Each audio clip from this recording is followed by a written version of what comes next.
Welcome to Badass Banking on YouTube. This is going to be the place where we talk fintech, finserv, and the badass bankers and the companies that are further evolving the financial services experience. Banking does not need to suck. There can be less friction. Banking can be less of a chore. And we all have the power to do somewhat to change it. We actually can decommoditize it. So please subscribe, like, or dislike, comment, and share. This channel is your channel. So today's discussion, our inaugural discussion, is with Jim Craig, not to be confused with the hockey player, right, Jim? That's correct. Please don't. So it's not Craig Jim, it's Jim Craig, and you're the co-founder of Conotext. Take a second and tell me a little about Conotext. Yeah, so Conotext is a digital agency that is designed to help companies, primarily financial services and fintech, to connect with the digital consumer. We really understand how consumers use the digital channels to solve financial problems, and we help our clients connect with them and provide their solutions to them. Now, one of your clients is Pen Air, right? Is it you work with Pam, right? Pam Hatt. That's right. Now, what are you doing with those guys? Well, with Pam and her crew, we're working with them on their content and their SEO to help them again with that primary battleground, the non-branded search world, and also helping them on the paid search as well, helping them find those in-the-moment consumers that are looking for those financial products and services. Now, are you finding a lot of banks and credit unions are waking up to SEO and kind of understand it? I think I'm finding that a lot of them are waking up to it. They still don't really understand it fully. Yeah, well, it's funny because Jim Maroos today posted something on Facebook and I think on LinkedIn or on Twitter and LinkedIn. I need to follow up and read the whole story, but he mentioned the term, or he said flat out, some banks, quote unquote, fake digital. In other words, so you have any thoughts on that? I do, but I'd like to hear your thoughts first. Well, I don't know if I'd go so far. Of course, you know me. I'm not as out. I don't look for the shock words and terms and that kind of thing. But you're the conservative guy. Let's face it.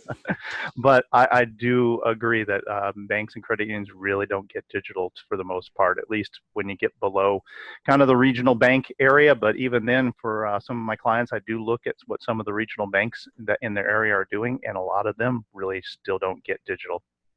Yeah, I was on a Breaking Bank episode with James Robert Lay and Brett King the other day, and I said, as far as I'm concerned, there's some banks and credit unions out there that think digital is email. And, I could argue that email is dead.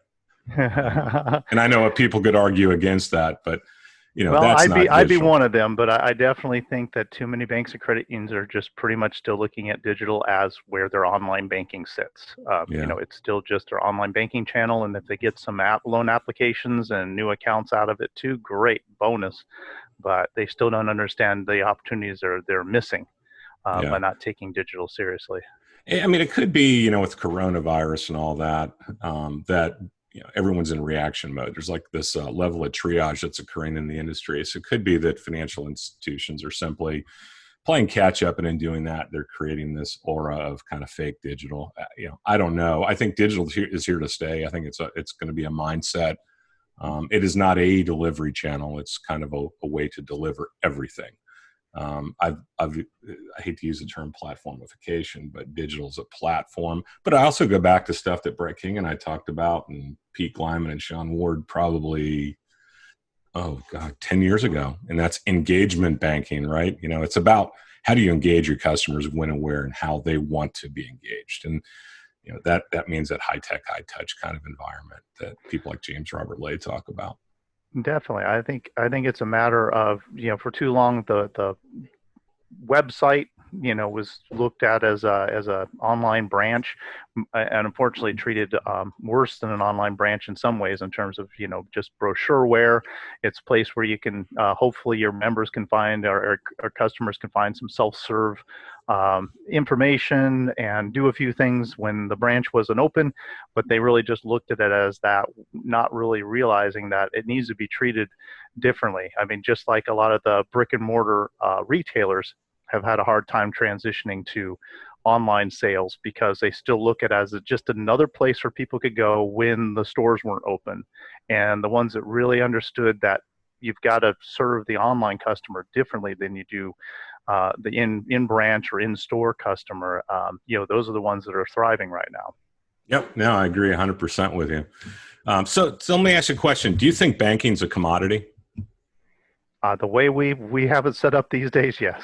Yeah. Yeah. I personally think that's the biggest challenge. If I was the CMO of a bank or credit union right now, or even a fintech, I'd be asking myself, how do I differentiate? What can I do that's different?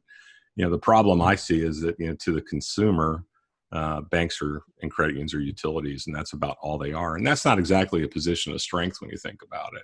So what are some of the things that can be done, in your opinion, to help us break that commodity trap? And I know that's a huge question, and we don't have all day to answer it, but any initial thoughts on what we could do?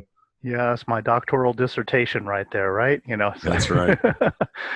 Well, the number one thing is, I think, is if you look at what your strongest customer relationships are right now, they're ones in which you have a good relationship with the customer. It's not just a matter, oh, we have 3 or 4 or 7 products per household kind of thing. It's why do you have that many products per household? And if you look at it, it's the relationship you've developed with that customer over time.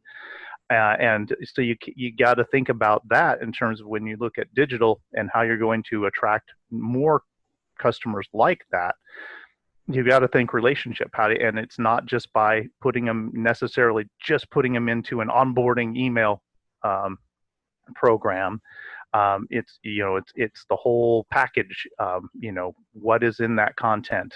Are you really Yep. reaching out to them with helpful information, trying to bring them in to serve more of their needs? And I'd like to share a story of my current bank, small, kind of small regional bank, that normally I wouldn't have turned to, but it was the branch employees that got to know me over time, even though I'm mostly an online customer. But when I would come into the branch, when I would call them to ask for help, they really worked hard to make sure they developed that relationship, found other ways to serve me, so that when it came time for me to open a new business account, they are the ones I went to, because I wanted a place where I knew the people and they knew me.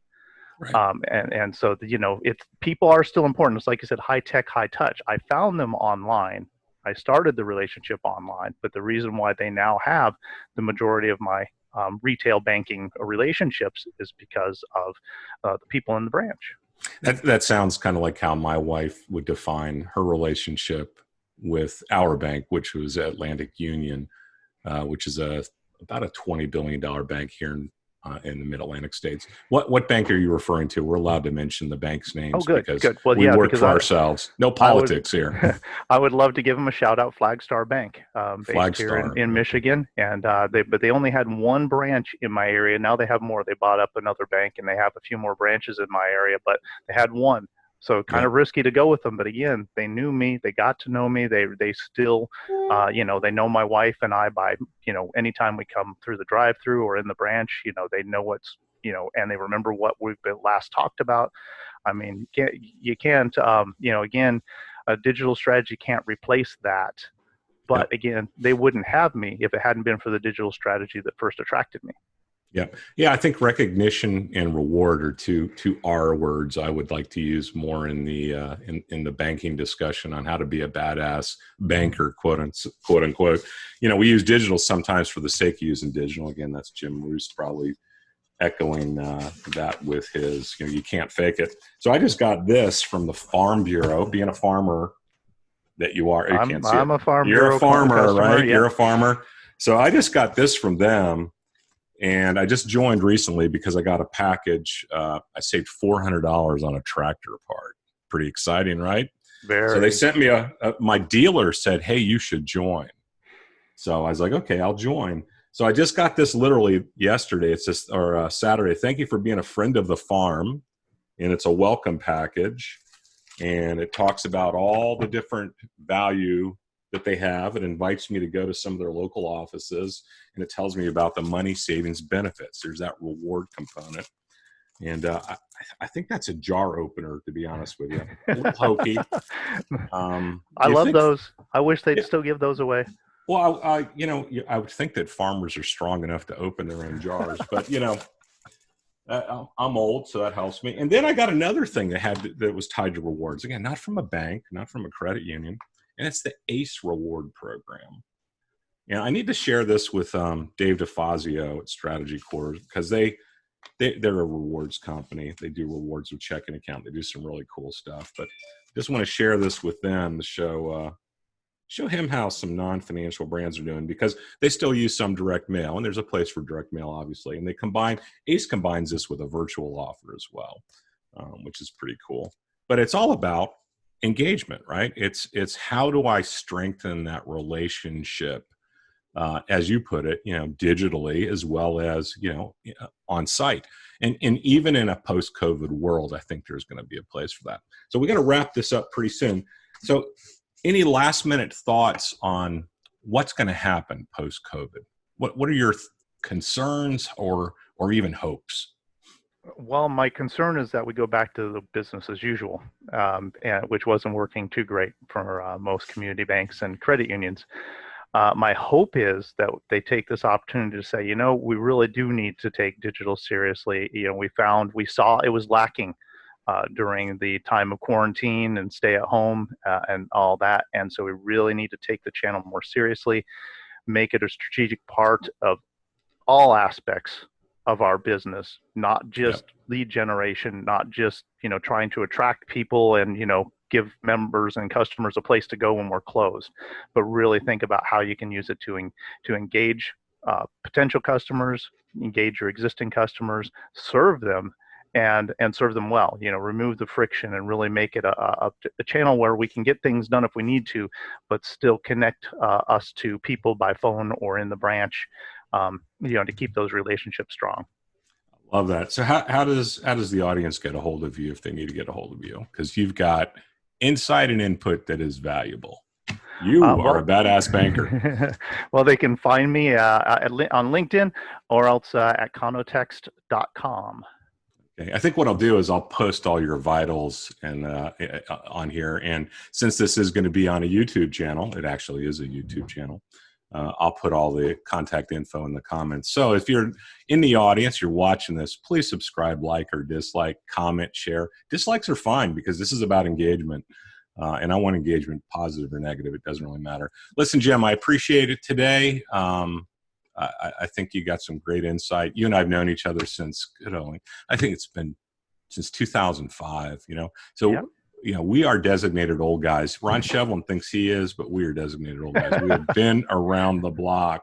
Definitely. So anyway, But that's a good thing, I think, in this case. Yeah. Anyway, appreciate the insight. I'm going to wrap things up right now. So thanks again for joining us. All right. Thanks for having me.